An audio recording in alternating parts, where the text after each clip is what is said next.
Fala, meu povo, esse é mais um episódio aqui da Voz do Churrasco. Eu sou o Cris Mendes e estou aqui com meu companheiro de vida e de bancada, André Ferrari. É isso aí, nós juntos somos a Voz do Churrasco, mais um episódio, né? Já é dentre muitos episódios do ano de 2025, está sendo um ano especial, né, Cristiane? Começamos num estúdio que era quase, eu digo que o ar livre, que dava para enxergar as pessoas passando no fundo, mas voltamos ao nosso estúdio original aqui na nova casa da ProHub, que é aqui na PUC, na FAMECOS, Escola de Comunicação da PUC. É isso aí. E esse programa, como sempre, não aconteceria sem os nossos patrocinadores e apoiadores. Como sempre, é o que eu falo, as marcas que aqui estão e as pessoas que passam por essa bancada. São marcas e pessoas que apoiam o ecossistema do churrasco e da gastronomia. E essas marcas deixam de ser interesseiras e passam a ser interessantes no momento em que elas investem num podcast que fala de educação, de empreendedorismo e que valoriza e respeita esse ecossistema. Então, se você vai consumir uma erva mate, que seja da Barão, se você vai consumir alguma carne de suíno, que seja da Borrússia, se você vai consumir farofa, geleia, que seja o Capitão, porque são marcas que apoiam esse nosso ecossistema e fazem a diferença. É isso aí, assim como os aventais, os jogos americanos, tudo lá da Eli Couros também, facas lá do nosso amigo Dom Cássio Selaimen, linguiças do Marcelo Bolinha, que tem a loja de fábrica na Guido Montim 1052, e da Lippert, que é o nosso dentista, né? Para comer carne tem que ter dentes saudáveis, né, Cristiane? É isso aí. E o Zinho, né, que é o primeiro pão de alho do Brasil e agora com a marca Todo Churrasco. Cada vez mais próxima do Gaúcho Zinho, que é uma empresa paulista e agora nas melhores casas de carnes e redes supermercadistas do Rio Grande do Sul. Além disso, nós temos o Asiana, que é o melhor restaurante asiático do sul do país, que apoia a Voz do Churrasco também, pois faz parte do ecossistema do churrasco e da gastronomia como um todo. É isso aí. Faltou alguém nesse baita time, Cristiane?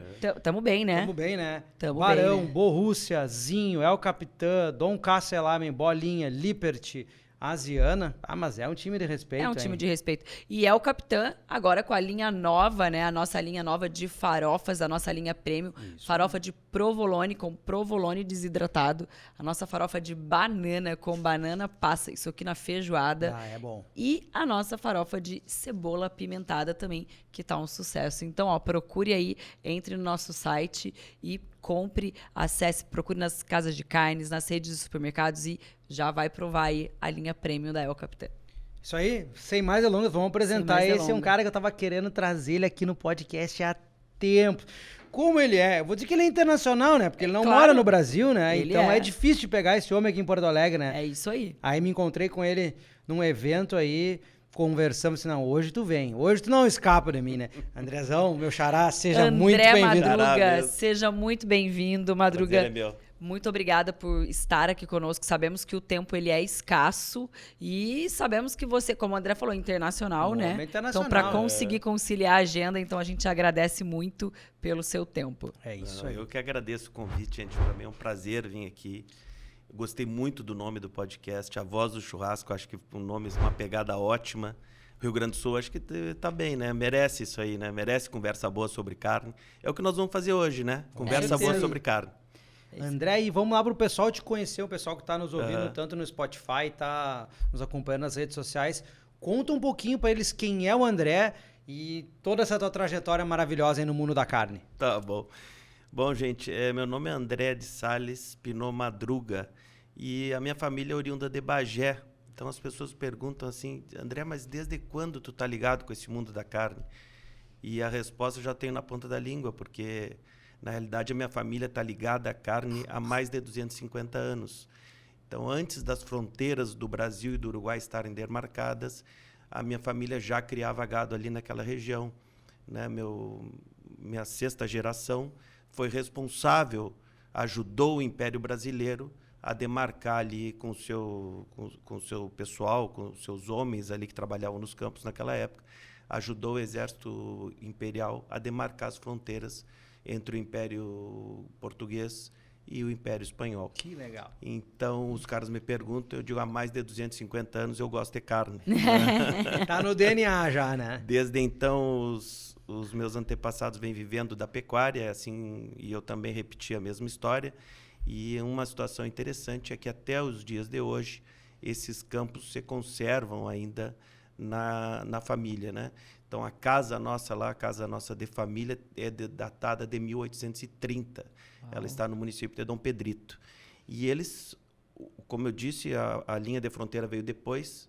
Eles tinham um campo de um lado e do outro da linha, né? E eu hoje moro no Uruguai, do outro lado da linha da fronteira. Trabalho também no campo desde os 16 anos, né? Então, a minha vida toda é ligada e eu devo tudo que eu tenho à criação de gado, à carne, à produção de carne bovina. Então, que legal. não pode estar mais ligado à carne do que isso, né? Depois, na década de 90, eu fui sócio de um açougue de carnes, especializado em carne de terneira, mamona, na região lá de Bagé.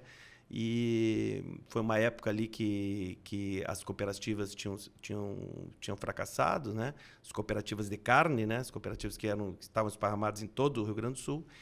E para assumir um pouco dessa lacuna aí, nós montamos ali com 2 ou 3 amigos um açougue especializado em carnes de terneiras mamonas, né? A gente matava terneiras que têm 6 meses de idade, com gosto de leite, com sabor de leite, é muito macia, uma carne diferente.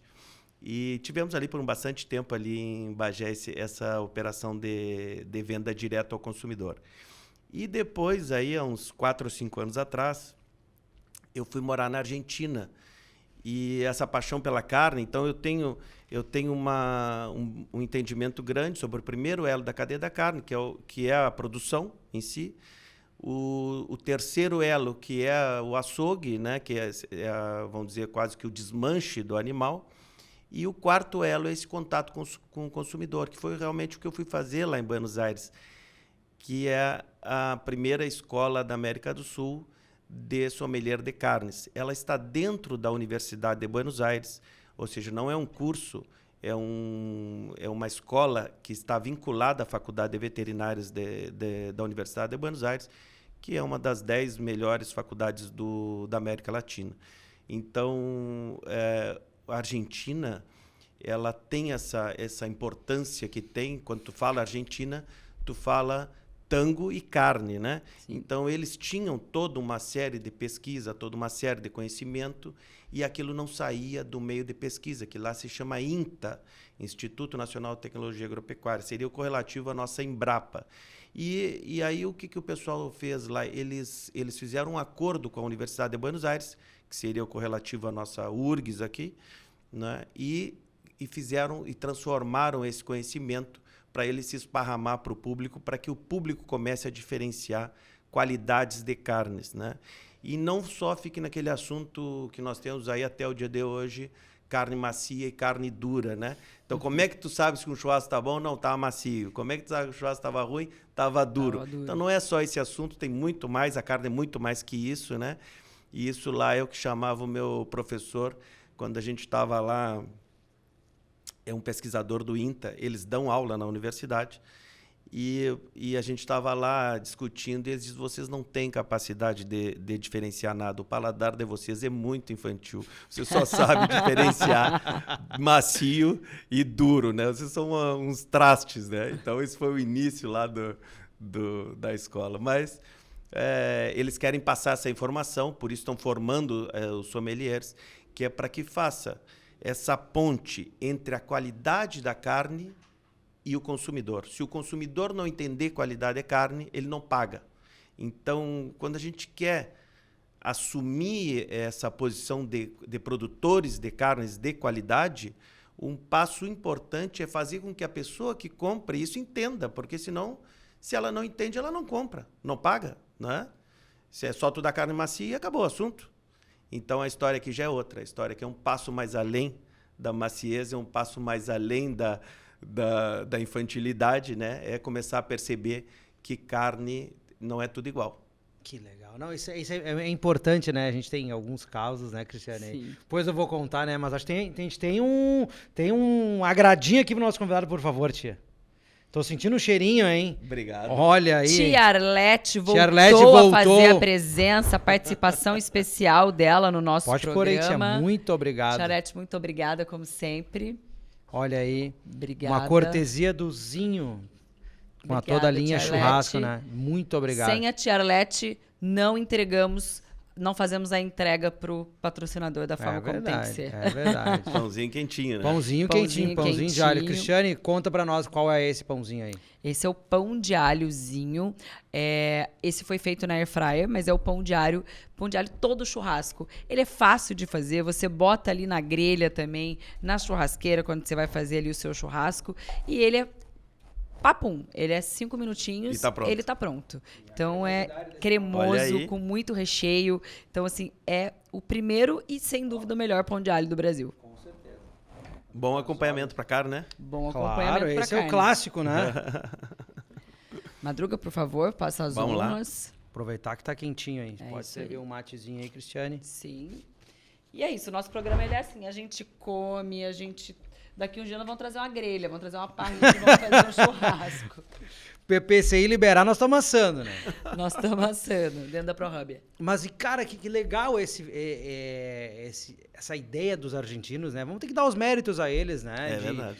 De poder difundir o conhecimento, que hoje em dia a gente sabe que todo mundo se diz entendido de carne, né? Mas, na verdade, ter realmente ferramentas, ter embasamento teórico, né? Toda essa questão sensorial também, ela é de extrema importância. E fiquei curioso agora com relação a esse curso, enfim.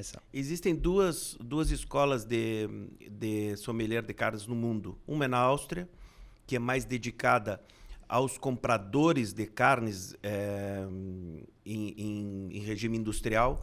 Então, eles ensinam os compradores de carnes para restaurante, açougues, supermercados, como diferenciar carnes para eles poderem fazer as escolhas, né? Então, não é tão completa como essa. E a outra universidade é a de Buenos Aires, é a UBA. São essas duas que existem. E essa da Áustria é mais dedicada a isso, a compra de carnes, a diferenciação de compra de carnes destinada aos compradores de volume para o mercado consumidor de lá. E a de Buenos Aires, ela como está dentro da faculdade de veterinária, é uma escola bem completa, né? Eles separaram da veterinária a parte que tem relação com a qualidade da carne, somente da carne bovina, não tem nenhum outro estudo nem sobre ovelha, nem porco, nem nada disso, né? E mais essa parte da análise sensorial também, que é mais de pesquisa do INTA. Então, é uma faculdade bem completa lá, né? Eles fizeram um trabalho para formar realmente pessoas que tenham capacidade de transmitir esse conhecimento e de disseminar, né? A ideia, acho que é essa, é disseminar a cultura de carne para valorizar, né? Porque o que acontece? A carne, como muitos outros produtos, ele se chama um produto commodity, né? O que quer dizer commodity, se as pessoas não entendem o que é? Commodity é uma coisa comum, né? Que é vendida a granel. Eu vou te agradecer, Mate, vou tomar aqui a água. Então, é vendido a granel. Então, sendo a granel, tu não tem diferenciação de qualidade, né? Então, tu vai ali preço, melhor a idade, alguma coisa assim, e volume, né? E a ideia é fazer o caminho que fez o vinho há 40 anos atrás, né? O meu avô era um tomador de vinho na região ali da fronteira, e ele tomava um vinho que vinha num garrafão lá de 5 litros, com um negocinho de palha na volta, e ali vinha escrito vinho tinto fino de mesa, né? E hoje essa mesma bodega que ele comprava tem Carmener, Merlot, Cabernet Sauvignon, ano tal, safra tal, não sei o que tal. E se tu olhar ali, é todo vinho tinto, né? Se tu olhar à simples vista, é todo vinho. Exato. Né? Antes estava todo misturado ali dentro do garrafão. E hoje nós sabemos que um Cabernet não tem nada a ver com Merlot. Qualquer pessoa se dá conta. Sim. E a carne, por incrível que pareça, né? As pessoas não buscam essa diferenciação, né? Porque tu precisa de uma certa guia para chegar a entender um pouco mais do que isso, mas ela também é igual, é totalmente igual ao vinho. Parece que é tudo igual. Se tu olhar a simples vistas, é tudo muito parecido, mas se tu começar a perceber, a querer entender, a querer diferenciar, e isso vai te dar maior prazer no consumo, tu vai ver que não é tudo igual e até bem diferente até. É só uma questão da pessoa começar a prestar atenção.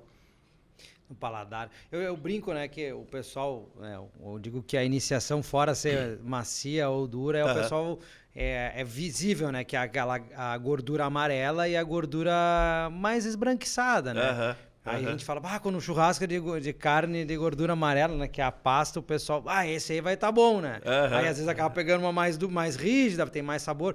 Se tu puder nos explicar pro pessoal um pouco desse início, assim, como é que o pessoal consegue dar uma olhada, começa a melhorar essa percepção. Entender um pouco essa diferenciação. Geralmente o consumidor, ele tem já um preconceito, né? Que não é preconceito no sentido ruim da palavra. Já tá meio que estabelecido que as gorduras mais claras ali, eles dão um entendimento de ser um animal mais jovem e por si já é mais macio. Então, se tu olhar uma peça pequena no supermercado e olhar uma gordura branca, né, tu já associa aquilo ali à qualidade, né? É entendimento isso já do consumidor. Mas, como tu falasse, bem colocasse aí, André, não é tão assim, né? Tu pode ter outras experiências melhores e tal. E lá a gente já tem, assim, identificado, por exemplo, que tem segmentos de consumidores que vão ter preferência por uma coisa ou por outra. Então, ou seja, jamais o Merlot vai ser melhor do que o Cabernet, ou o Merlot vai ser melhor que o Cabernet Sauvignon, porque são coisas distintas, né? Então, tu vai ter um segmento da população que vai dar preferência por essa qualidade de gordura ou pela qualidade de carne de animais mais novos, e vai ter outro segmento que diz, não, eu quero uma carne com mais sabor, com mais intensidade, um churrasco com mais potência, né?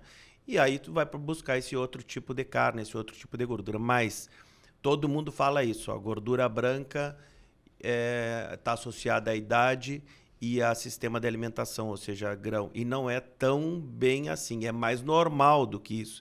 Mas, na realidade, a cor que dá a gordura, ela está nos carotenos que existem, né? O mais comum que as pessoas se dão conta é na cenoura ali, né?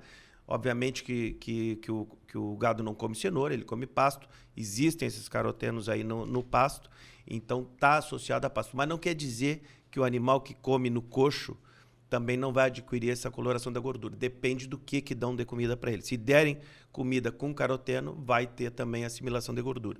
E essa coloração ela vai aumentando paulatinamente através do tempo, né, com a assimilação desses carotenos. Então, ela não anda para trás, ela anda só para frente na coloração.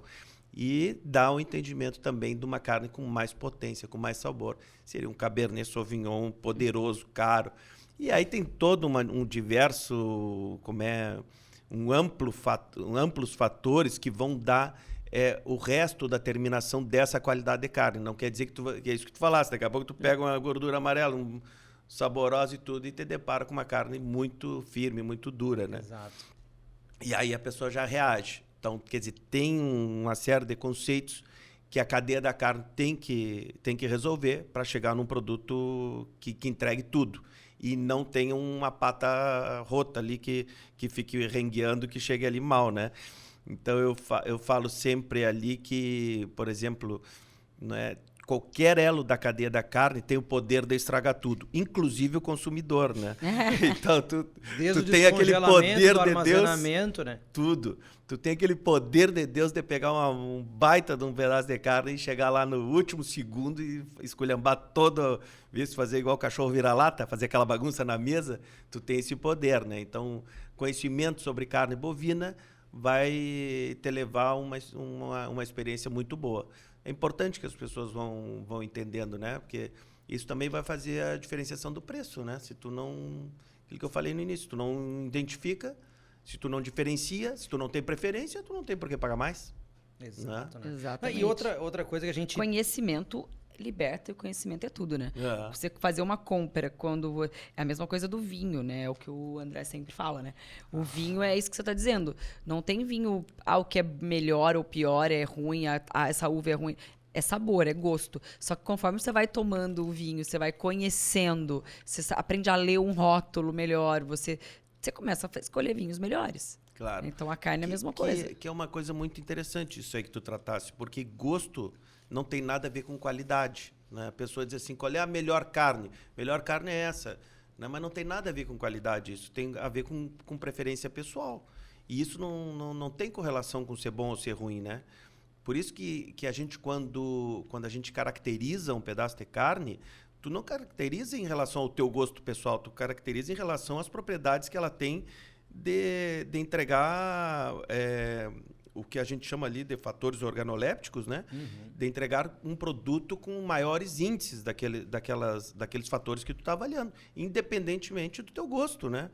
Então, por exemplo, está identificado que, por exemplo, que pessoa velha, pessoa de idade, criança, não gostam de carne muito saborosa, de carne com sabor muito intenso. Então, como é que é? Então, é melhor ou pior? Não, é diferente. Vai ter consumidor para todos, vai ter gente que vai ter preferência por qualquer coisa. E o que nós temos que fazer na cadeia é identificar essas qualidades e ensinar a população a entender essas diferenças, para que elas tenham o maior prazer no churrasco. Por exemplo, tem uma coisa muito interessante. Geralmente a mulher, que eu já tenho me deparado com muitas que me dizem assim, não, mas não é o meu caso, quando eu falo esse assunto, né? Não é o meu caso. A mulher gosta de uma carne bem passada. Não é o meu caso. Olha aí. Não, aqui não é Isso mesmo. geralmente já está mudando. Não Para é o mim meu caso. era quando fizeram as pesquisas uns anos atrás. Mas é verdade, se a gente percebe, a maioria, pelo menos também acho, a maioria das mulheres prefere uma carne bem passada. Então, tu tem qualidades de carnes, tem tipos de animais Que consegue deixar. que se comportam melhor a uma temperatura mais elevada de cozimento. Então, em vez da mulher comer aquela sola de sapato, que é legítima, né? Exato. Carne bem passada, aquela sola de sapato, de repente, se tu tiver identificado características nas carnes, tu pode entregar para aquela mulher, ela vai comer na temperatura que ela quer e ainda vai ter uma certa suculência. Não vai ter nenhum vermelho, mas ela vai ainda conseguir reter alguma suculência. Suculência é um dos fatores que a gente analisa a qualidade da carne. Então, quando por aquele gosto pessoal, ela come a sola de sapato, mas tu vai entregar alguma coisa um pouco melhor do que uma sola de sapato e que ela vai ter maior prazer. E o que acontecia antes das pessoas entenderem isso? Ela comia um pedacinho muito pequeno, porque aquele é difícil de engolir, né? Então, mesmo sendo a preferência dela, ela comia pouco. E eu já tenho me deparado com várias mulheres que já conhecem já esse assunto. Elas dizem, André, mas é isso mesmo que eu queria, agora eu estou comendo mais carne, porque eu estou conseguindo comer mais carne, ou seja, conhecimento sobre carne aumenta o consumo. E eu vejo, vamos pegar esse caso específico, né? Eu pego uma costela um pouco mais alta, com uma gordura entremeada, tu tem que conseguir comer ela bem assada para poder, né, desmanchar aquela gordura, deixá-la, e ela vai ficar suculenta igual, e ela vai estar mais bem assada, não vou dizer mega bem passada, mas ela vai estar. E isso ajuda bastante. A gente vê em alguns cortes, né? Geralmente aquela costela uruguaia, aquela é bem entremeada de gordura, e aí tu serve realmente para as mulheres. Mas tá no ponto que eu gostava e tá suculenta, né? E aí tem outro tema, né, André? Por exemplo, eu falo bastante isso, né? E tem uma frase que falam aqui no Rio Grande do Sul, que eu não sei de quem que é que boi de primeira não tem carne de... Carne de segunda. De segunda, né? É do Marcelo Bolinha. É do Marcelo Bolinha. Aí tá, é um craque, né? Mas eu acho, vamos dizer assim, o que acontece? Nós temos cozimentos distintos para as diferentes partes do boi. Claro. E a composição das carnes são distintas, né? Então, vamos dizer, se tu assada tudo da mesma forma, tu não tem um resultado bom. E isso que eu quero dizer, estou contando a história do início, por causa do seguinte, a composição do tecido conectivo, a composição dos colágenos que existem na carne do boi são distintas. E se tu assar da mesma forma a carne de primeira e a carne de segunda, né, tu tem um resultado, pode ter uma carne de primeira com resultado ruim e uma carne de segunda com resultado bom, né? E ao contrário também. Então, na realidade, vamos dizer assim, tu tem carnes com tempos de cozimento distintos e forma de cozimentos distintos, né? Então, não é que a carne seja de segunda. Se tu pegar um ossobuco, por exemplo, o ossobuco é colágeno puro, né? Eu chamo de elixir da juventude para as mulheres. Né? É bom, né, tia? Elixir da juventude. Comeu 2 vezes por semana, vai durar os 100 anos, né? O André não tá querendo pagar meu botox, é por isso que você tá, por isso que você tá fazendo ossobuco 2 vezes por semana. E eu gosto. Por isso que ele tá me dando ossobuco 2 vezes por semana. Com vinho tinto ou com uma cerveja preta é uma das minhas comidas preferidas. Carne de panela, né? É a carne de segunda mais barata que existe e aquilo tu toca e chega a se grudar na mão ali porque é uma gelatina pura, né? Essa gelatina é o colágeno e que tu consegue extrair da carne com o cozimento certo. Então tu tem uma carne de segunda, né? Que é chamada de segunda não é porque primeira e segunda não está correlacionado à qualidade superior e inferior, está correlacionado à quantidade de tecido conectivo que tem na carne. Então, essas denominações, elas dão a entender aos consumidores que uma é melhor que a outra, mas não é. É correlacionado à quantidade de tecido conjuntivo. Então, quanto mais tecido conjuntivo tem na carne, mais classificada como de segunda. E não tem lugar ali, vamos dizer, se tu pegar um animal, por exemplo, se tu imaginar um animal aqui na nossa frente, de trás para frente e de baixo para cima, é onde tu vai aumentando o tecido conectivo, né? Se tu fizer essa parábola, então tu vai aumentando. Então, aquela parte ali do peito, do ossobuco, do braçoelo, que a gente chama no Uruguai, né? Essas são as partes que têm mais tecido conjuntivo e são chamadas de segunda. Mas, na realidade, são as que têm mais colágeno. Então, o elixir da juventude está aí, mulherada. tem que focar aí, né? Pode chamar de primeira 5 estrelas, se ficar bem cozida, né? Então, é isso. A primeira e segunda, né, nós tínhamos que mudar um pouco o tema. Nós tínhamos que botar cozimento lento e baixa temperatura e cozimento rápido e de alta temperatura. Isso o boi se dividiria mais ou menos nesses 2 tipos de cozimento, que seria a primeira e segunda. Claro, claro. Mas, em tese, é isso aí que tu falasse. Então, se tu pegar uma parte ali e que tu aplique o cozimento certo, mesmo dentro do mesmo animal, tu vai ter um resultado diferente para que vai compensar melhor aquelas pessoas que comem com a temperatura mais alta, né? E, ao contrário, também é verdade. Ou seja, se tu, que é uma coisa que eu falo sempre assim, olha, tem palavras que eu não gosto de ouvir no churrasco. Então, por exemplo, se eu chego num churrasco ali e vejo um cara com uma gamela, o assador já está com uma gamela, sabe que a gamela é aquele negócio fundo de madeira ali, né? E aí eu vejo aquilo ali, ele já está preparado para a derrota, né?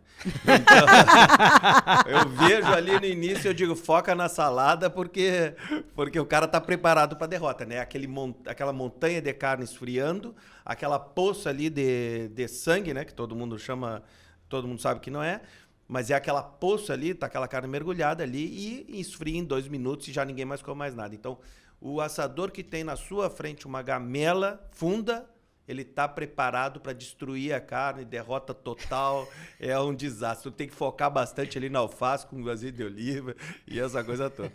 E tem que rezar para ser azeite de oliva bom, né? E a outra palavra que eu não gosto de ouvir é a famosa casqueirada, né? Casqueirou, rapaz, o negócio chama... Casqueirou já quer dizer o seguinte, aquele troço tá duríssimo, é um pau de duro e a única forma de tu comer é presunto. Então, a gente fala lá, não, vai casqueirando, vai salgando, é porque é incomível. Então, tu falou casqueirou, o cara que deu aula na internet fala casqueirou, tu já sabe que aquilo ali tá incomível.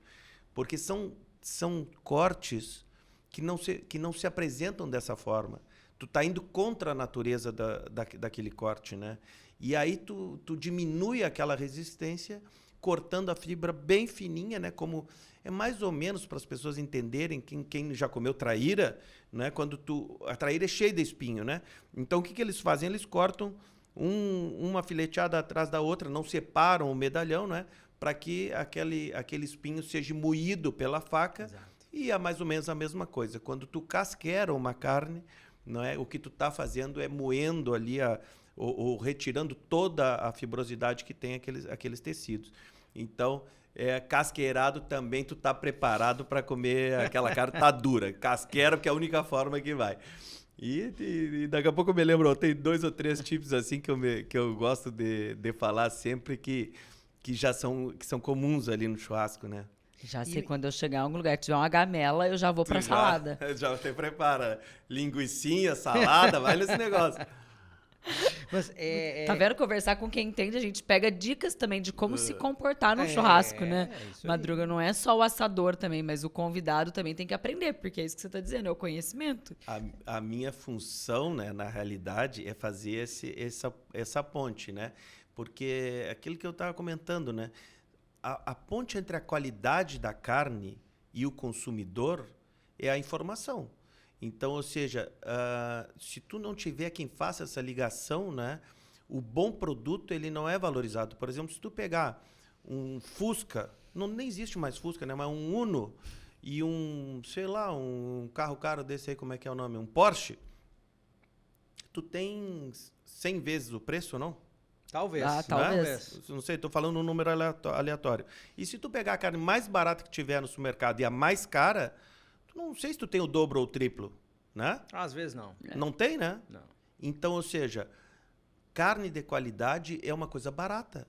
Tu tem o melhor que tu pode oferecer a um preço um pouco maior do que o pior do que tu pode oferecer. Que é a diferença, por exemplo, do carro que nós estamos comentando. Ou seja, conhecimento sobre carne permite esse ganho, né, de tu conseguir comprar uma carne que às vezes está até o mesmo preço do que a outra, está no mesmo lugar e ela tem diferenças organolépticas incríveis. Porque nem o frigorífico não soube diferenciar, nem o açougue não soube diferenciar, e tu, como conhecedor, tu consegue ir ali escolher dentro daquele ambiente, ou com um pouco mais de preço, ou no mesmo preço, uma carne muito melhor. Em vez do Fusca, o Porsche, né? O Uno Milha e o Porsche, né? Exato. Não, Claro que é. Mas o Madruga pergunta que não quer calar. Quando você chega no açougue, você vira para o açougue, eu quero uma carne que tenha mais propriedades organolépticas. Como é que você... Ele vai... Vai complicar a vida do cara lá, né? Ele vai... Quê? Vai complicar ali a situação do açougueiro. Não, essa daqui não tá boa, porque ela não tem tantas propriedades organolépticas. Então, Mas eu tive agora, há bem pouco tempo atrás, convidado pela Associação de Chefes e Churrasqueiros, e tive falando bastante sobre isso. O pessoal está bem, vamos dizer, interessado no assunto, quer saber mais. Tem uma escola aí em Novo Hamburgo que é de chefes e churrasqueiros, então o pessoal está bem interessado. Então, estão querendo cada vez mais conhecimento do que já tem para isso, né? Para esse negócio de começar a subir de nível, né? Tu começar a levantar a régua. Então, eu estou bem feliz, assim, eu estou achando que o pessoal está... E tu acha que essa percepção de mudança de nível, vamos falar aqui de indústria e de branding, tá? Tu acredita que essa... Vamos falar em segmentação. Tu acha que de bom, ok, melhor ainda e muito bom, tá? Tu acredita que isso se dá ao branding das marcas com os frigoríficos melhores? Ou tu acredita que algumas marcas que talvez não tenham tanta fama consigam entregar também, mas como que eles entregam? Será que está escrito no rótulo? Como é que o consumidor vai acessar essa informação? Boa pergunta, né? Porque esse é um dilema, né? A pessoa fica naquele troço ali. Eu não produzo melhor, né? O produtor, no caso, porque o frigorífico não me paga, né? Não me paga essa diferença, porque o melhor que tu pode oferecer vale um pouquinho a mais do que o comum, do que o normal. E aí o frigorífico diz, eu não posso pagar mais porque eu não tenho quem pague. E é uma coisa de quem veio o ovo primeiro ou a galinha, né? E esse é um exemplo clássico aí do Uruguai. Eu tenho trazido, tá certo a palavra, né? Trazido, tá? É um gerúndio, não, sei lá. Tá certo. E eu tenho trazido isso, né? Que é o exemplo do Uruguai. O Uruguai, ele não se importou ali com os preços, não se importou com os tempos ruins, com os períodos ruins, e ele veio aumentando a qualidade ano a ano. Em 30 anos que eu vivo aí no Uruguai. Hoje o Uruguai é primeiro mundo em qualidade de carne. Não deve de ter um país hoje que una processos e produtos da forma que une o Uruguai. Existem países que têm melhores produtos, existem países que têm melhores processos, mas que une os dois não deve existir. E o Rio Grande do Sul é exatamente igual ao Uruguai, em todos os sentidos, né? Os mesmos campos, os mesmos... bioma, né? Aí o chimarrão é o mesmo, a bombacha, a faca, né? A linha veio depois desse povoaréu todo que habita essa zona, né? Nós somos mais parecidos com os uruguaios e com os argentinos da Mesopotâmia do que com o resto do Brasil, né? Então, com certeza. Então, também nós temos essa possibilidade de alcançar esse mercado premium, né? E o que falta é isso, é as pessoas darem um start. Na realidade, eu vejo que a cadeia da carne ainda tem muito, tá há 30 anos atrás do que fez o vinho. O vinho era a situação de hoje. Há 30 anos atrás, a cadeia de vinho gaúcho não era nada. Era um vinhozinho aí de garrafão. Garrafão. De garrafão, né? De garrafão. É, isso aí. E a cadeia da carne tá igual. Então já tem hoje, já começaram, né? Os frigoríficos já estão apresentando os seus rótulos melhores. Tem 2, 3 marcas dentro do próprio frigorífico, né? Antes era boi em pé, boi casado. Né? Vendiam ali aquelas 2 meia-res ali Deu. em Porto Alegre e acabou o assunto. Hoje tu já tem marca, tu já reconhece carne por marca, tu já Exato, sabe. é isso aí. Né? Então, já estamos dando os passos. Mas tem um caminho longuíssimo aí para dar.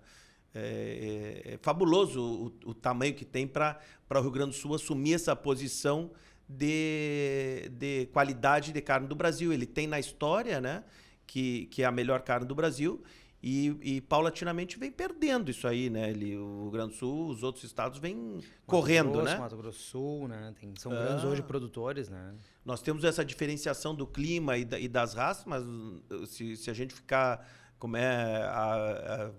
só cimentado aí em cima só dessas 2 palavras, não vai levar. Então nós temos que trabalhar essa qualidade da carne. Temos tudo, né? Nós temos a facilidade, né? Por tudo isso, pela natureza que nós temos aqui no Rio Grande do Sul. Mas, obviamente, que isso aí não é o bastante. Tem que trabalhar muito ainda, né? Tu acha que o melhoramento genético foi o principal start dessa revolução da carne? Eu acho que o start da revolução da carne é preço, né? Tudo quando tu tem valores, né? Alguém na cadeia da carne começa a produzir aquilo que o consumidor está exigindo, né? Então, se o consumidor começar a comprar carne uruguaia, começar a comprar carne argentina com tal e tal qualidade, obviamente que aqui no Rio Grande do Sul, em algum lugar, vai aparecer alguém que diz, opa, isso aqui é o que está vendendo, né? Isso aqui é o que vamos oferecer. Mas essa genética aí que tu falasse é complicada, porque o Mato Grosso, para te ter uma ideia, o Mato Grosso, em 2 anos, vai ser a 4ª potência mundial em produção agroalimentar. Ou seja, está os Estados Unidos, está a China, está o Brasil, e se for um país, o Mato Grosso seria a 4ª potência mundial. Imagina se nós falarmos todo o Centro-Oeste. Então, é contra esse tipo de produção, contra esse tipo de investimento em genética, que o Rio Grande do Sul tem que competir, né? As fronteiras aqui são abertas. Então, é complicado essa história da genética competir com gigantes desse. É a 4ª potência mundial em produção agroalimentar, se fosse um país. Força. Só o Mato Grosso. Só o Mato Grosso. O Bolinha fala muito que... Fala muito da carne de lá. Do Mato Grosso, né? Ele é um defensor do Mato Grosso. Claro, ele conhece, né? Sim, ele tá sempre lá, né? Não, e a gente vê assim... como é que eu vou exemplificar isso? Hoje, né? Vamos pegar o exemplo do churrasco. Vamos fazer um churrasco. Daí o pessoal fala, tá, o que nós vamos fazer hoje? Hoje nós vamos fazer aquela top. Daí a galera sabe que vai buscar aquela carne com mais marmoreio, vai pegar aquele frigorífico que sabe que realmente tem um processo que entrega mais do que os outros. A gente brinca que não é preço, é qualidade. Claro. Mas eu gostaria muito, num futuro próximo, de poder pegar um rótulo de carne e olhar tipo de alimentação, região que o gado foi, né, produzido, abatido. Tipo vinho, né? Tipo que vinho mesmo, né? Que ele tivesse barrica de carvalho, que ele tivesse ou não, todas essas propriedades e dissesse, cara, olha só, então a minha chance de erro é menor. É menor, exatamente. É menor. É para isso que é feito, isso, né? Isso. É para, de alguma forma, dar caminhos para o consumidor não ir tanto naquele balcão, né? Porque no escuro, na verdade, né? Não tem nada ali, né? As carnes são separadas pelos frigoríficos. E por cortes. Por cortes, né? Tu tem ali todos os frigoríficos de um corte ali, todos os frigoríficos do outro corte ali do lado. Não tem nenhuma separação de qualidade, exatamente isso, de qualidade de sistema de alimentação. Qualidade mesmo, né? Sim, como se fossem, digamos assim, vamos criar uma BNT, né? Uma Associação Brasileira de Normas e Técnicas, vai ter aqui, tem que dizer a origem, rastreabilidade, tipo de alimentação, idade de abate, nível de gordura, 1, 2 ou 3, né? Aí quando o cliente pega o produto, esse aqui eu tenho... A probabilidade de ele errar nem sempre é o que vai agradar a todos, mas é muito menor, né? E tu acredita que isso possa ser um futuro próximo? Nós temos aqui no Rio Grande do Sul, que eu conheço, tem dois trabalhos bem interessantes. Tem um até que não tem em nenhum lugar da América Latina, que se chama uma identidade de origem, uma identificação de origem, é de uma cooperativa de produtores, se chama Propampa. Sim. Né? A carne é maravilhosa. Sim. Essa carne, ela é a única carne da América Latina que tem uma identificação de origem. Né? É como um vinho da Borgonha, é como um queijo Roquefort lá, que só pode ser chamado assim dessa forma se for produzido naquela região. E nós temos aqui a carne do Pampa Gaúcho, que é fornecida por esses produtores, que é reconhecida, né, pelo governo brasileiro e reconhecida pelos outros governos, porque do momento que tu dá um selo de identificação de origem do bioma Pampa, que é um dos biomas brasileiros, né, isso tem reconhecimento internacional. Então, quando eu falo ali no Uruguai ou na Argentina, sabe que no Rio Grande do Sul tem uma carne com identificação de origem? Opa, o quê? Como é que é? Então, os caras nem acreditam, né, que tenha esse selo de identificação, porque é raro. Sim. Isso é muito raro. Denominação de origem. Denominação de origem. Denominação de origem. Que é o Apropampa, isso aí. Que teria, por exemplo, o vinho lá de Mendoza, que tem o vinho da Borgonha, que tem uns queijos não sei da onde, que tem... Então, são zonas, territórios que, por si só, eles têm a capacidade de produzir alguma coisa única, né? E depois tem uma série de outras exigências, né? A produção tem que ser toda aí nessa zona, tem que ser de tal tipo, de tal coisa. Tem uma série de exigências. É uma certificação, de fatores. como se fosse uma certificação Que nem Angus, o né? chocolate de Gramado tem essa mais, denominação. Mais do que uma certificação Angus, porque o território que está sendo produzido ali tem uma capacidade de produzir algo distinto do resto. Então, o que é produzido nessa zona, ele tem um selo reconhecido internacionalmente que aquilo pode ser distinto do resto.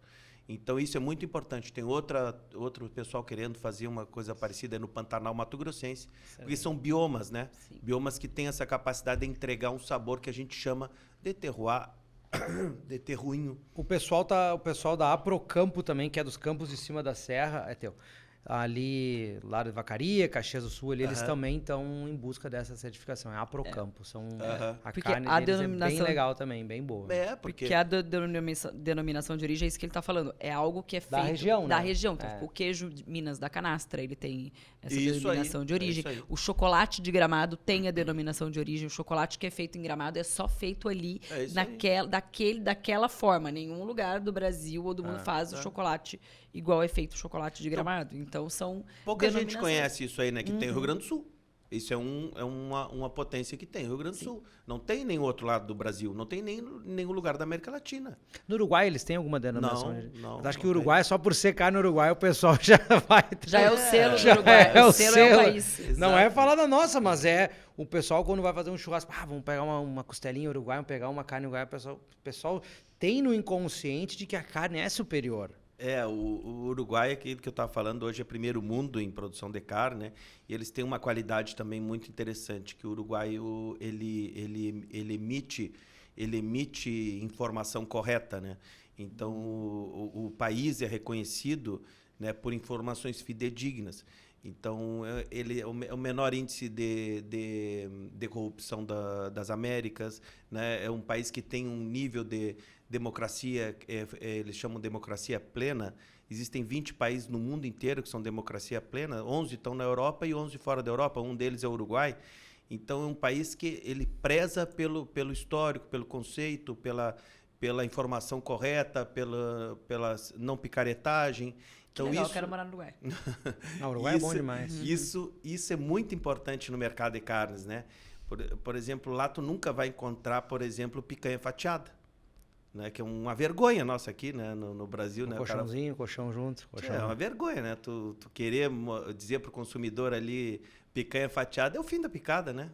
É uma coisa que deixa triste até a pessoa, né, ver um troço desse, né? Então, esse tipo de informação tu não vai ver nunca. Tu não, por exemplo, uma carne mais cara que o Uruguai exporta para o mercado asiático lá, ele diz ali F1 Wagyu, maior do que a própria marca da carne, né? Diz F1 Wagyu Angus. Ou seja, ele informa que aquilo não é Wagyu. Ele informa que aquilo ali não é Angus. Uma cruza, né? É uma cruza. Então, é a carne mais cara que é vendida no Uruguai. Quando o Uruguai teve a aftosa, há uns anos atrás, há uns quantos anos atrás, 20 anos atrás, foi o primeiro país a informar que teve aftosa, e naquele mesmo tempo a Argentina já tinha lá não sei quanto tempo e não informava. Então, eles derrubaram o mercado rapidamente deles mesmos, né, por conta da informação fidedigna. Então, esse tipo de coisa, ele dá o prejuízo inicial, não é? Tu não vai vender uma picanha fatiada, mas tu vai vender sempre, né? Tchê, isso aqui é colchão duro, né? Não é picanha fatiada, é colchão duro. Você pode confiar naquilo que você Totalmente. encontra na gôndola. Totalmente, o mercado de carnes do Uruguai, ele é um mercado de carnes que tem um processo histórico de confiança. Então, não é quando tu tem um frigorífico, o valor não é o frigorífico, prédio, máquina, não sei o quê. É um valor histórico ali de mercado que tem aquela indústria que faz 50 anos que oferta para os mercados, né? Porque ele sempre cumpre, né? O que promete, vamos dizer assim, né? Esse é um grande diferencial, né? Sim. Esse é um grande diferencial aí do mercado uruguaio para o nosso, né? A gente às vezes quer ganhar mais pouco tempo, isso é uma coisa ruim, né? Tudo tem um Isso é tempo, uma né? lição, né? Isso é uma lição para o país como um todo. É verdade. Na Não é verdade, só tudo da carne. Tudo é uma construção, né? E reputação a gente não É isso constrói aí. do dia pra noite, É né? isso Não aí. se compra, né? É isso uma aí. construção. E me diz uma coisa, André, como que tu enxerga o padrão de consumo? Vamos separar aqui do brasileiro e do gaúcho, porque a gente sabe que o padrão de exigência do gaúcho ele é maior do que o da média do país, né? Eu falo por ela, né? A gente teve, agora ela que mora aqui, né? A gente teve em Minas, fomos fazer um churrasco. Daí eu comprei uma carne Angus, deixei paradinha e fui lá e comprei uma carne do dia a dia deles, né? Pra Que a churrasco gente e comeu tal, a que vida eles inteira comem no a vida churrasco e inteira. achava bom. E tinha mais uma ovelha que eu tinha levado, né? Eu sempre levo no meu cooler alguma coisinha. Um abraço, João, lá da Carneiro Sul, sempre tá conosco. E aí, vou fazer primeiro a Angus. Vamos arrancar bem, né? Mas que carne é essa e tal? Da onde saiu?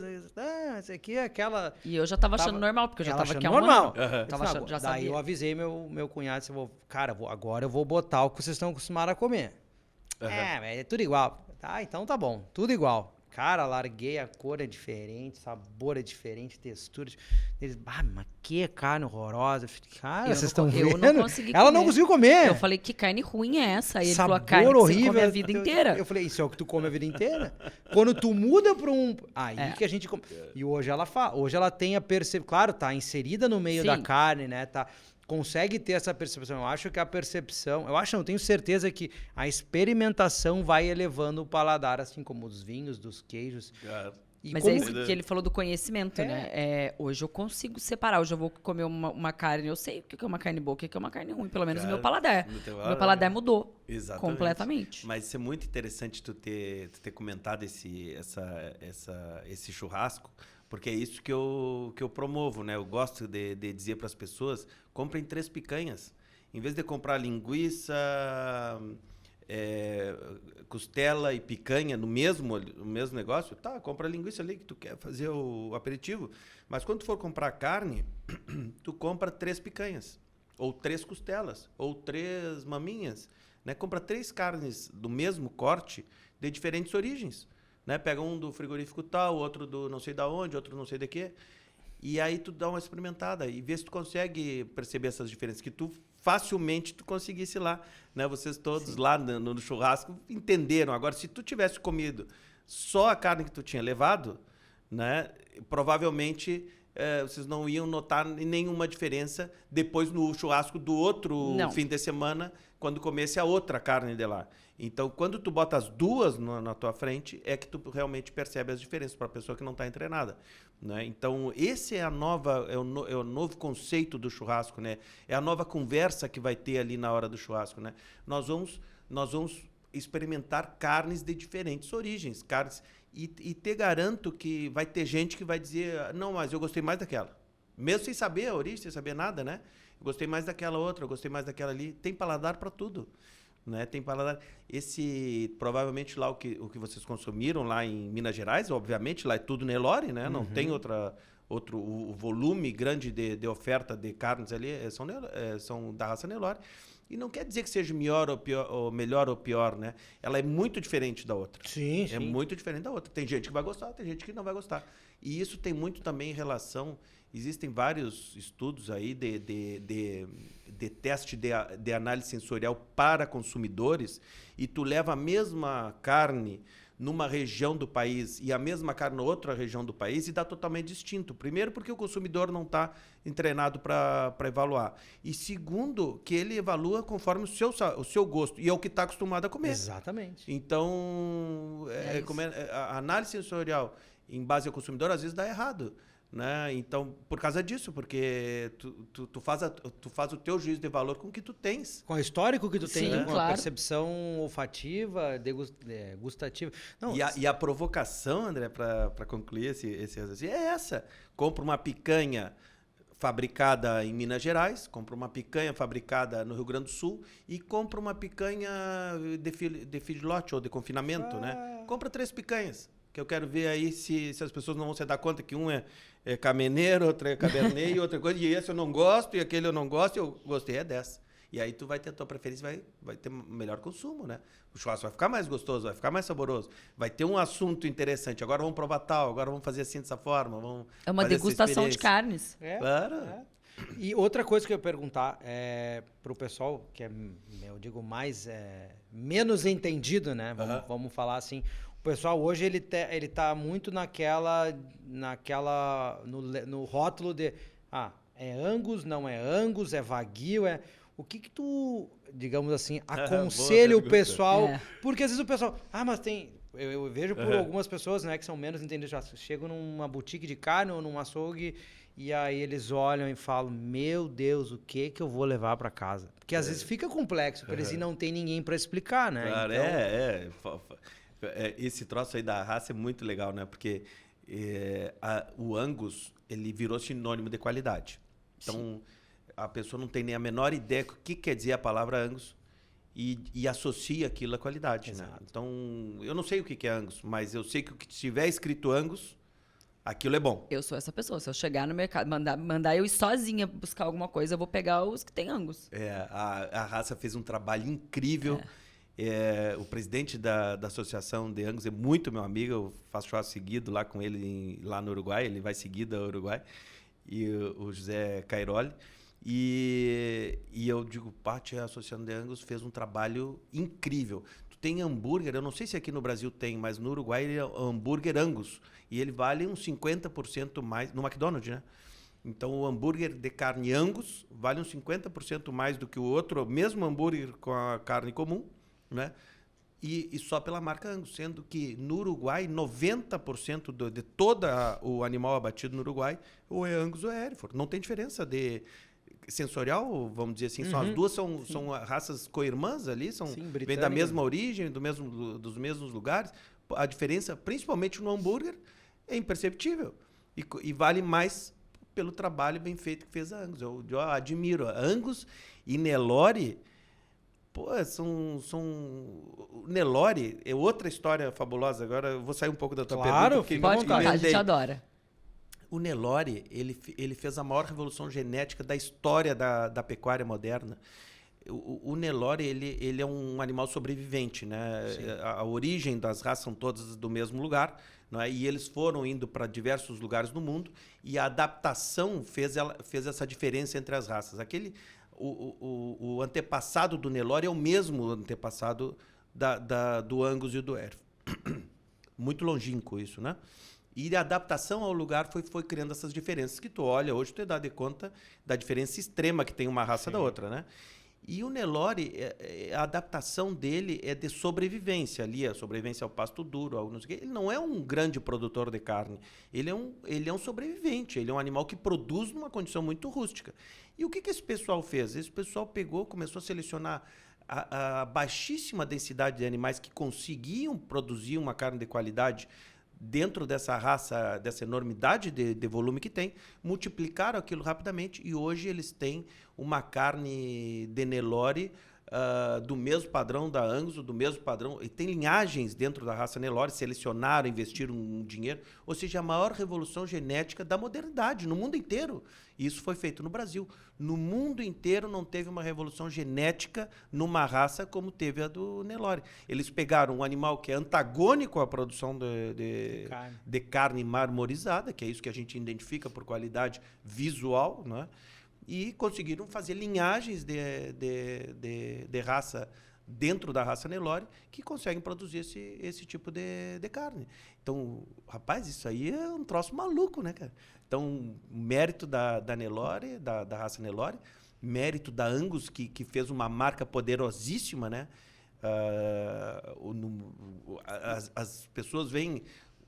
Me contaram já cada história, que eu não sei nem se repetir é bom, porque é tão esdrúxula, né? Vem qualquer coisa, não é Angus. Avental esse aqui, é Angus. Então, virou sinônimo de qualidade. Angus. Né? Salsicha Angus, hambúrguer Angus, então quer dizer, virou sinônimo de qualidade. Então, fabuloso. Isso é um trabalho incrível do marketing. Incrível.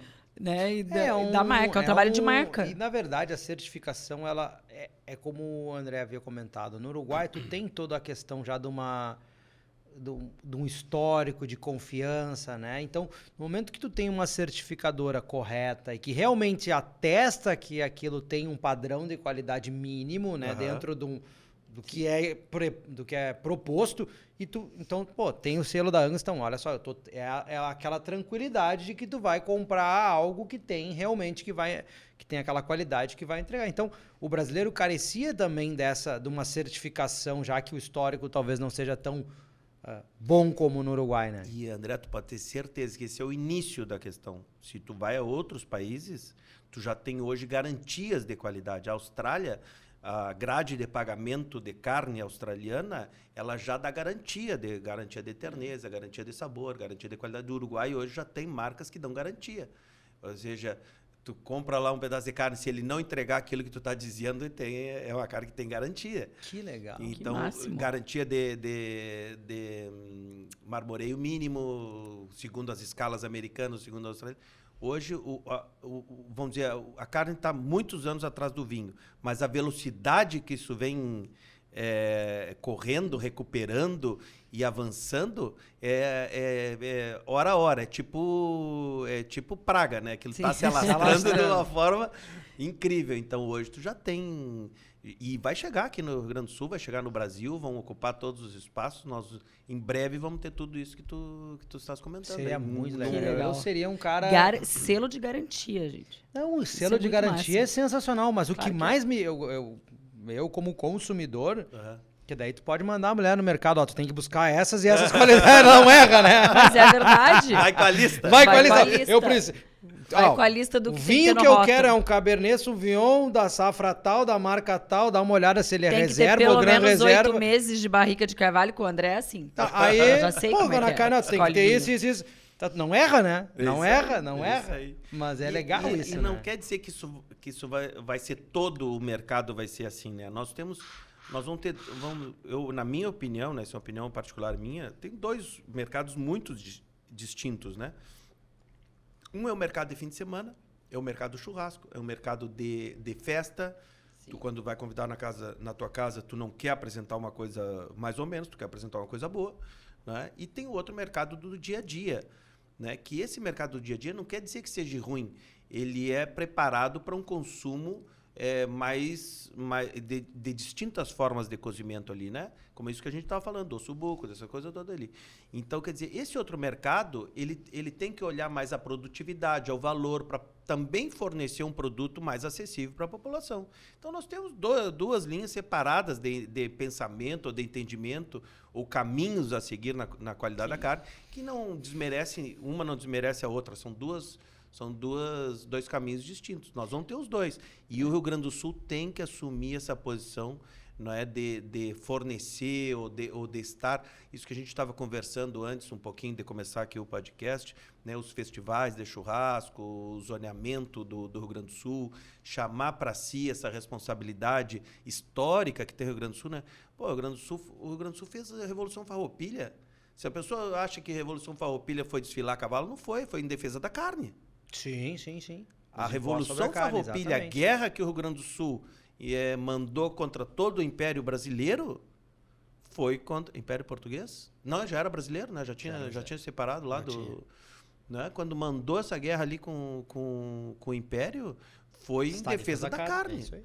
Então, quer dizer, se nós hoje em dia não chamarmos essa responsabilidade, né, de oferecer a melhor carne, de ter os melhores consumidores, de ter a régua alta, de exigir, porque senão a gente fica sempre naquele negócio do ovo a galinha, né? Se alguém não der a patada inicial ali, né, Sim. nós vamos ficar sempre na mesma e não vamos sair do lugar. Então, o Rio Grande do Sul precisa, para a sobrevivência da pecuária gaúcha, precisa assumir essa posição de fornecedor.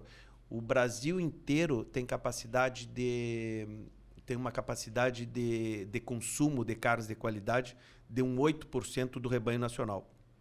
E o rebanho brasileiro, o rebanho gaúcho está em torno de 5% de todos os bovinos que existem no Brasil. Ou seja, toda a carne gaúcha pode ser uma carne oferecida para o resto do Brasil de qualidade. Basta que ela ocupe esse espaço, né? Tem espaço ainda para o Rio Grande do Sul fornecer esses animais de qualidade para todo o Brasil.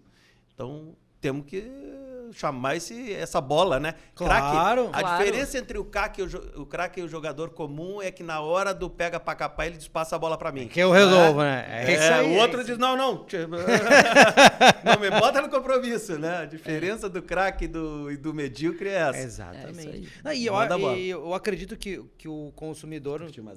O consumidor gaúcho, ele tem esse potencial de fazer essa evolução da indústria, né? Eu acredito que não vai ser assim...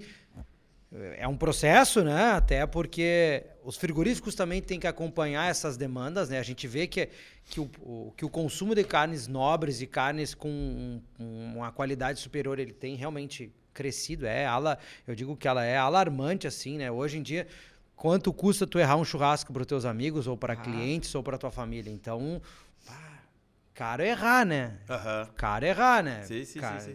Bota uma carne dura, pensa, o churrasco, cara, é horrível, ninguém...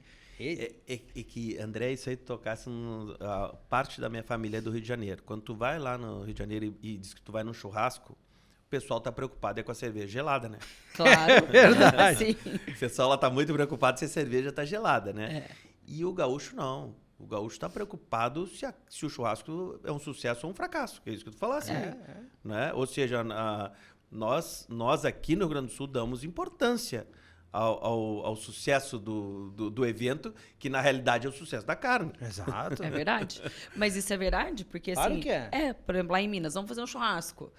Igual aqui, né? Eu brinco muito com o André, assim, né? Que diferença. Aqui, assim, o gaúcho, vamos fazer um churrasco. Você vai na casa da pessoa. Lá em Minas é que nem na Guete. Cada um traz 1 quilo de carne no churrasco. E aí é qualquer coisa ali. Cada um... E bota ali, tá todo mundo comendo. A importância é a cerveja gelada. Exatamente. Isso é um fato, é real. É verdade. Não, mas é real. Tanto é que aquele que nós somos padrinhos de casamento lá, meu amigo, carioca, né? E aí eles, cara, na minha casa vai ter churrasqueira e tal. Pô, legal, né? Compraram apartamento e tal. Daí ele mandou uma foto de churrasqueira de gás. Eu, homem, mas daí tu me quebra, né? Churrasqueira de gás no apartamento. Pra eles não é tanta diferença que nem... Claro, tá tudo certo, Na verdade, gostam de carne. no Rio de Janeiro, os apartamentos normalmente não tem churrasqueira. Não tem. Na verdade, no resto do Brasil, geralmente não tem churrasqueira. Igual aqui no Rio Grande do Sul, que é uma obrigatoriedade, né? Você vai comprar uma casa, um apartamento, tem que ter churrasqueira. Eu tenho uma frase de um amigo nosso aí que ele fala que ele nunca comprou um apartamento, ele sempre comprou uma churrasqueira com 2 quartos. É isso aí. É isso. E o resto do Brasil, não. O resto do Brasil a gente compra uma casa e a churrasqueira é no quintal ou é no salão de festas. É isso aí. Não precisa. Mas o... Eu nunca tinha visto churrasqueira dentro do apartamento. Dentro, assim, igual aqui. Pra mim, tem na área gourmet. A churrasqueira... Ali é na cozinha, que nem Sim, a churrasqueira fica na área gourmet. Mas dentro, igual o do Maurício, a gente foi a churrasqueira na sala. Na sala. Eu nunca tinha visto. Eu tenho um amigo que é construtor aqui de apartamento aqui no Rio Grande do Sul, e ele diz isso, que no Rio Grande do Sul, se tu não... Pode ser um quarto e sala ou kitnet, se não tiver uma churrasqueira na varanda, não vende. Por menor que seja, né? Tem que ter uma churrasqueirinha. Então, quer dizer, para nós ali, para o gaúcho, é fundamental. Mas o problema é que o Brasil é muito grande, né? Então, a gente está falando de um modo geral. E no Rio de Janeiro, São Paulo, Belo Horizonte, são capitais imensas, com um volume de dinheiro, de recurso também imenso. Então, aí tem também muita gente que faz parte desses 8% da população capaz de pagar a qualidade melhor de carne e que nós temos que pensar nisso, né? Então, por exemplo, eu estava comentando contigo aí antes do podcast, e tem um quadro que eu mostro muito nas palestras aí que eu faço, que são os 100 melhores restaurantes de carnes do mundo. E tem 2 ou 3 restaurantes brasileiros aí nesse quadro, que figuram aí entre os 100 melhores de carne. E não tem nenhum no Rio Grande do Sul. Então, se a melhor carne do Brasil é a do Rio Grande do Sul, ela não está sendo consumida aqui. Né? Se a nossa carne é melhor, é um exercício de lógica. Sim. Né? E se os melhores restaurantes de carne não estão aqui, estão em São Paulo, então a nossa carne, ela na realidade está sendo consumida em São Paulo. Ou seja, a população lá que tem condição econômica para pagar a melhor carne do gaúcho está levando. Está levando aqui o nosso filé mignon, está sendo consumido em São Paulo. É uma pena, né? É verdade. Nós temos esse apelo histórico, nós temos toda essa tradição com a carne e não estamos atraindo esse turismo que hoje é imenso no mundo, turismo de carne. Eu falo bastante nisso aí. Tem um senhor que é o melhor carniceiro do mundo. Ele sai em todos os jornais e ele é reconhecido, não na cidade dele, não no país dele, ele é reconhecido em outros países. Ele é responsável pelo turismo na sua região. Né? Então, as pessoas vão naquela região ali, o mundo inteiro viaja ali, que está lotado todos os dias, para comer a carne que esses caras produzem lá naquela região, e é do gado da região, e é feita pela aquele senhor. Então, quer dizer... nós temos tudo isso e não estamos, de alguma forma, sabendo... Trabalhar tudo como uma cadeia inteira. Nós em algum lugar estamos pecando aí. Algum ponto da cadeia está sofrendo... Eu vejo de fora, eu acho que assim, o Rio Grande do Sul, ele é muito bom em produzir muita coisa, mas é muito ruim de se vender. Vocês se vendem muito mal. Isso é um fato. Quem assiste todos os programas já está cansado de ouvir essa história. Mas... eu vim, uma mineira, para o Rio Grande do Sul. Eu cheguei aqui achando que ia ter fumaça em tudo quanto é canto, né? Porque eu achava que seria assim. Vim para uma feira de turismo em Gramado, que é o Festures, uma das maiores feiras de turismo da América Latina. Recebem 15 mil agentes de viagens do mundo todo. O Uruguai está sempre presente conosco. O Uruguai foi até país convidado ano retrasado. Isso. E nunca recebeu os 15 mil agentes de viagens do mundo com churrasco. E aí, no 35º ano, aí com 35 anos de Festures... O meu estado da Revolução Farroupilha, ele oferece lá um, sei lá o que. E aí... ela fez um projeto. E aí, eu fiz um projeto. Falei, e entrei em contato com o Festures, com o Dudu, Eduardo Zorzanello, e falei, Dudu, olha só, vamos fazer churrasco, porque é uma vergonha. É verdade. 15 mil agentes de viagens do mundo não serem recebidos com churrasco. E pior, passar 5 dias em Gramado comendo fundi e não comer churrasco. Que vergonha. E ir embora do Rio Grande do Sul sem comer churrasco. Isso aconteceu comigo em 2021. Eu vim pela primeira vez. Foi a dor dela. Ela veio louca pelo churrasco e não... Eu que vim vergonha. em 2021 Foi 21. Eu vim ao Rio Grande do Sul pela primeira vez. E eu fiquei 10 dias no Rio Grande do Sul e eu não comi churrasco. Vergonha. Ninguém me levou para comer churrasco, não tinha. Mas fundi, todo mundo eu comi uns 3 fundi em Gramado. E aí, então assim, então é isso que eu falo. O Rio Grande do Sul, ele é hoje Porto Alegre, capital mundial do churrasco. Então, mas falta ainda se vender melhor. Falta. Eu brinco ano passado no acampamento Farroupilha, porque uma das comidas típicas mineiras é a canjiquinha, que é a quirera, né? E aí o Santini, que é o secretário de turismo, falou pra mim, mas lá em Lagoa Vermelha a gente faz muita quirera, Cris, e quirera é gaúcho. Eu falei, não, isso é mineiro. E eu bati na tecla, porque assim, se você falar canjiquinha mineira, todo mundo sabe o que é. E ninguém nunca ouviu falar em canjiquinha gaúcha. E aí eu fui pesquisar. E realmente, a canjiquinha, ela nasceu, ela era consumida pelos tropeiros que saíram do Rio Grande do Sul e foram até Minas Gerais. E aí eu falei pro Santini, a diferença, Santini, a canjiquinha pode até ter surgido aqui. A diferença é que Minas se vende melhor. Exato. Essa é uma grande diferença que tem também o Rio Grande do Sul do Uruguai, né? O Uruguai assumiu essa posição de produtor de carne e o Rio Grande do Sul, como que por diferenças ideológicas, diferenças políticas, como que quis substituir isso aí por outras coisas, né? E, na realidade, é muito difícil tu ir contra a natureza da sua região, né? E eles tentaram ir, foram aí, tanto é que não não tem todo esse apelo. Até as pessoas não associam que a Revolução Farroupilha foi em base da defesa da carne gaúcha. Não entendem isso, entendem que é festa, entendem que é guerra, que é não sei o quê, tudo, mas não sabem que foi em defesa da carne gaúcha. E essa defesa não seguiu, né? E o Uruguai, por exemplo, o escudo nacional do Uruguai, ele tem uma vaca. É o único país do mundo que tem no escudo nacional, no emblema nacional, o exército leva no cap ali uma vaca. Então, quer dizer, o Uruguai assumiu essa posição de defender a pecuária nacional. Então, hoje, por exemplo, isso aí que tu está dizendo, nós temos lá no Uruguai um negócio chamado INAC, Instituto Nacional de Carnes, que isso é um ente público-privado que tem diretores, são 2 diretores produtores de carne, 2 pecuaristas, 2 da indústria, 2 do governo e 2 de pequenos animais, ali seria galinha e mercado interno. Né? Então, estão ali sentados numa mesa dizendo quais são os nossos problemas. E esse ente público-privado, ele oferece as soluções dos problemas para o Poder Executivo de plantão, né? E o Poder Executivo dá a decisão. Então, ou seja, os problemas todo momento estão sendo resolvidos. Né? Aqui nós não temos uma entidade vinculada ao poder público, né? É quase como uma guerra. Ali o sindicato não sei quem, com não sei quanto, né? Então, triste. Então, esse tipo de coisa é que talvez a gente pode, tá fácil, né? Só copiar o que o outro já fez ali do lado, não precisa nem descobrir o caminho, né? Assumir essa posição, né? Como é que diz a pessoa que como é que muda de sexo, né? Que assume, sair do armário, né? O Rio Grande do Sul tem que sair do armário, assumir, pomba. Aí isso aqui é produtor de carne a vida toda, cara. Antes de tu chegar aqui, ele já tinha gado aqui nesses campos, né? A povoação de pecuária veio antes da povoação humana. Né?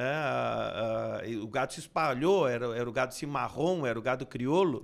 Né? Então, teve a Revolução Farroupilha. Se nós não assumirmos, não sairmos do armário e dizer, isso aqui é o nosso, defender essa posição, né? Nós vamos perder mais um trem aí que vai passando. Né? É verdade. É isso aí. E me diz uma coisa, se tu pudesse deixar uma mensagem para o consumidor, assim, para que ele consuma melhor e até na maneira de buscar essas carnes, assim, como é que tu aconselharia eles? Chegando no açougue? No açougue, no mercado, enfim. Eu acho que assim as pessoas, a primeira coisa, nós somos igual a todos os animais, né? Então nós temos um negócio chamado sentido. Nós temos um poderoso computador de avaliação sensorial, que é o tato, é o cheiro, é a visão, é o paladar. Nós temos que usar esse poderoso computador para decifrar tudo isso que tu comentasse. Então, por exemplo, se tu chegar num açougue e tu sentir um cheiro muito ruim, forte, um cheiro que não é agradável, não é bom comprar carne ali. Né? Tem problema de refrigeração, tem problema de limpeza. Higiene é uma coisa primordial quando a gente fala em qualidade de carne ou em consumo de carne. Aquilo é proteína. Todo mundo adora a proteína, né? Inclusive nós, e inclusive as bactérias. Sim. Então, a bactéria não vai na margarina. Tu pode deixar a margarina ali, aquilo vai ficar 10 anos ali, não vai nada. Mas uma proteína de um dia para o outro é estragada. Por causa da voracidade que tem as bactérias de usarem aquela proteína para si. Então, tu tem que usar o mesmo sentido, né? Então, coloração das carnes é importante, o cheiro ali que tu sente ali na hora que tu entra no açougue, deixar para comprar carne no último momento que tu sai do supermercado, né? Porque tu viste que tem ali, por exemplo, no pacote da embalagem a vácuo, ele tem ali um líquido vermelho, né? Então, as pessoas ali olham aquele líquido vermelho. Quanto mais líquido vermelho, menos um fator importante de qualidade da carne, que é a suculência que tu vai ter. Aquilo saiu de dentro da carne, aquilo não foi posto ali, né? No Brasil, não vem nada agregado à carne que não tenha escrito. Pelo menos essa é a lei. Então, tu não tem perigo de ter salmoura, nem tempero, nem nada disso. A não ser que esteja escrito dentro da embalagem. Então, todo aquele líquido saiu de dentro da carne. Então, não pode ter bolha, não pode ter diferenças de temperaturas, ou seja, tu pega no carrinho, calor de 40 graus, né, bota no carrinho, ficou meia hora circulando dentro do supermercado, 40 minutos, levou mais 40 minutos para chegar em casa. Aquilo teve uma perda de cadeia de frio e a tua carne, em vez de durar tantos dias, ou vai perder... Depois tu bota no frio de novo e aquela água vai sair muito mais de dentro da carne. Tem que se recordar que 70% do que tu compra é água. A proteína, 100% da proteína, 70% é água. Então, cadeia de frio, oscilações de temperatura é muito importante para a conservação da tua proteína. Então, isso é uma coisa de extrema importância que às vezes a gente não dá importância, né? Diz, não, o problema é do supermercado. Não é, o problema também é teu. Tu tirou, botou no carrinho, levou 2 horas para chegar em casa, a cara tá quente. Né? Tu vai consumir dali a 2 dias, tá estragada. E aí tu bota a culpa no processo do vácuo ali. Tem outra coisa muito interessante também que as pessoas não... É difícil tu ver coloração. Coloração é importante ali, né? Aquela coloração. Nós somos animais e somos atraídos, né? As indústrias e as empresas entendem tudo que a gente estuda lá como análise sensorial e usam isso contra a gente mesmo. Né? Nós somos animais e eles vão pescando a presa. Então, toda a coloração, a injeção de gás carbônico dentro do pacote, tudo aquilo ali é uma forma de tu atrair a presa, né? Que é o consumidor. E eles estudam e usam isso. Bom, e então a coloração é uma coisa importante quando tu vê a carne in natura, aquela carne que está pendurada no açougue, né? Aquela coloração. Ah, André, qual é a melhor coloração? A melhor coloração é que tu achar que é melhor. Porque tu tem essa capacidade de identificar o que é bom, né? Se ela tá meio opaca, se ela não tá bem brilhosa, se ela não tá aquele vermelho que te faz pulsar o sangue aqui da veia, como carnívoro que nós somos, né? Tu vai dizer, não, me dá aquela outra ali que tá mais vermelhinha, que não tá oxidada, né? Que já não tá nesse processo, né? Tudo isso é importante. E outra coisa interessante é quando tu abre o pacote ali do vácuo, né? Tu chegou em casa, né? Aí tu abre o pacote ali, tu sente aquele primeiro cheiro que vem e tu diz, cara, tá estragado. Puxa, desgraça, não sei o quê, puteia todo mundo, né? E vai desde o açougueiro que te indicou lá até a mulher, que é a primeira que toma a ferroada, né? Mas, na realidade... Né? Tu tem que esperar uns 10 minutos ali, depois tu abre aquele negócio, bota na geladeira, deixa secar um pouquinho, bota numa travessa, numa coisa ali, espera 10 minutos, se tu vai usar ali no momento, não precisa tu botar na geladeira. Depois tu vai ali sentir o cheiro. O cheiro tem que ser agradável. E a coloração também. Aquela coloração escura, ela vai se oxigenar, é um processo que existe na carne, né? Ela está sem oxigênio, está escura. Quando ela se oxigena, ela começa a ficar com essa coloração interessante para nós como consumidores. E depois ela começa a oxidar. Então, ela tem esse período, né, que está com essa... Dizer assim, eu estou aqui. Ela está te dizendo, né?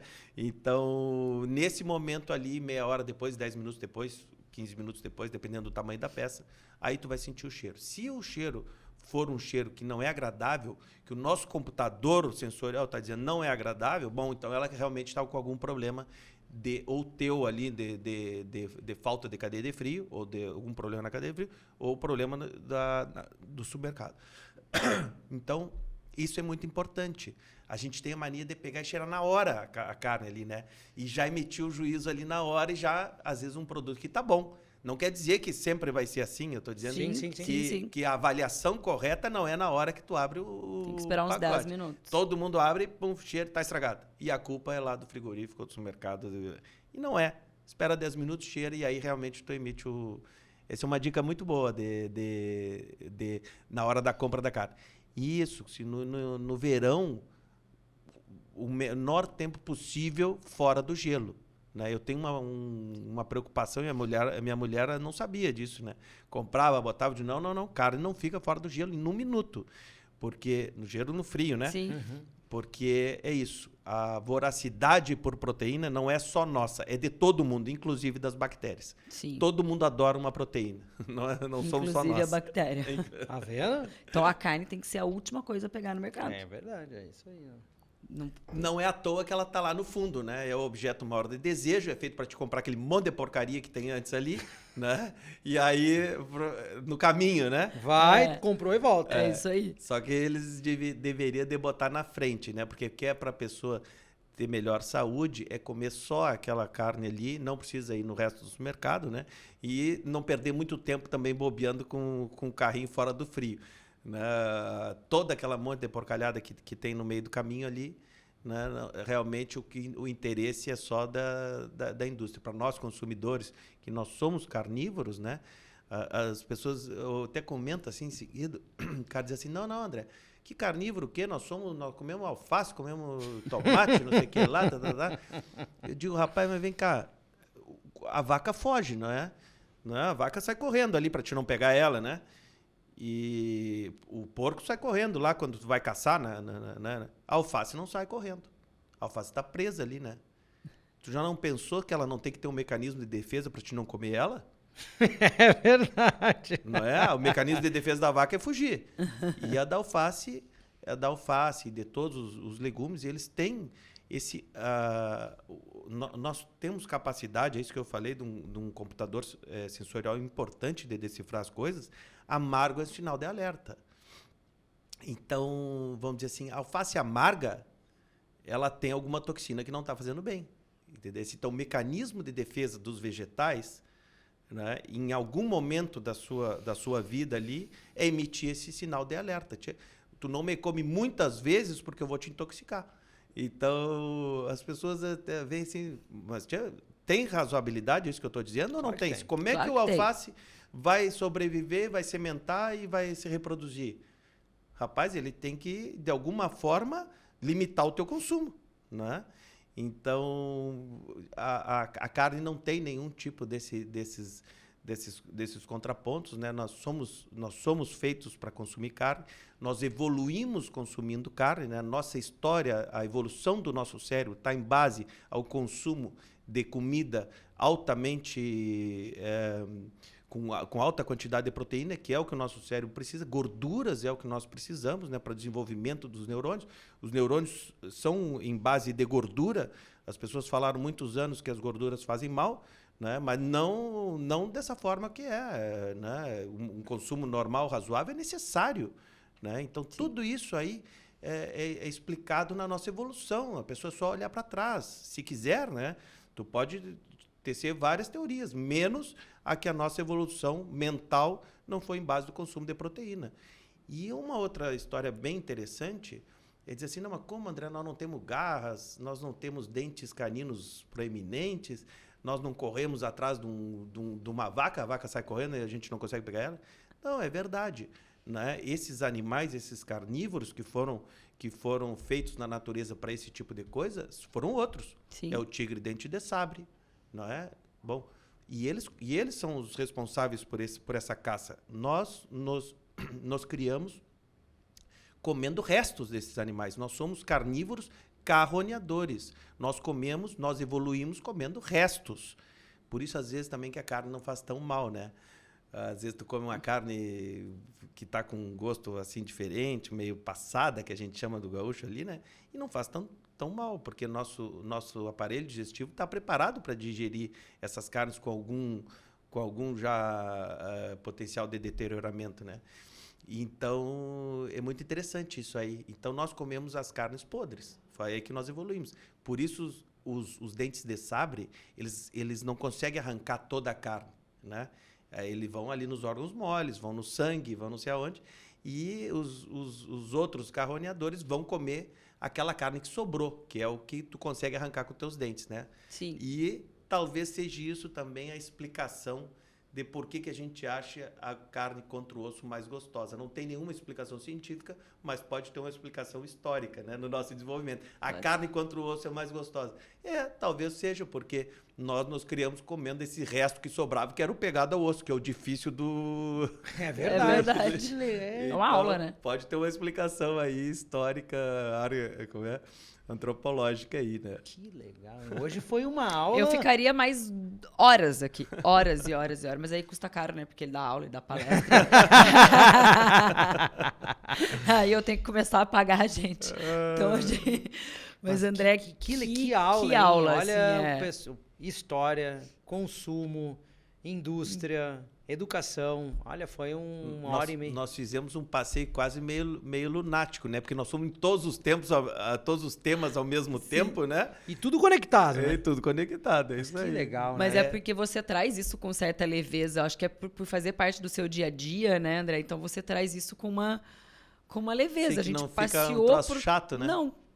E dá vontade de ouvir mais. Não, eu tenho, com certeza, foi um dos programas mais educativos que tivemos desde que respeito. começamos Que a bom, respeito gente, da vai. carne. Muito legal. Tenho certeza que o pessoal que vai nos ouvir, ainda mais no Spotify, tem muitos ouvintes no Spotify, o pessoal tá no carro, tá ouvindo, a gente recebe muitas mensagens. E aí eu tenho certeza que o pessoal vai gostar muito. Ainda mais que o nosso público, ele é da carne, né? Voz do Churrasco, enfim. Eu adorei o tema, né? Eu adorei o nome do podcast, né? A Voz do Churrasco. Eu digo, pô, tia, esse aí... Eu adorei quando me convidaram. Gostei muito, É porque nós que ficamos fiquei agradecidos. honrado e acho que isso é importante para o Rio Grande do Sul, né? Nós estamos falando aqui todo esse tempo nisso e programas como esse, né, levam conhecimento de verdade para as pessoas, cultura sobre o que a gente mais gosta, que é esse mundo da carne, né? Então, fiquei muito honrado, agradeço muito o convite. Meu amigo, muito obrigado pela tua presença. Está chegando no final. Aqui xará. tem um Obrigada, presente né? para Temos ele, o- né, tem- Cristiane? temos Tem um bastante. presente, tem bastante presente para ti aí. A gente tem aqui um pãozinho. Aqui tá frio, então tava refrigerado, gente. Obrigado. Temos aqui Erva nossa mate Barão. da Barão. E ainda tem aqui dentro Uma farofa, uma mas já... farofa e uma geleia Deu, Capitã, Obrigado. com uma cartinha para você, André, que é uma forma de agradecer Pelo o teu seu tempo. Obrigado. tempo, por estar aqui conosco. E as marcas cabe. também. Cabe sim.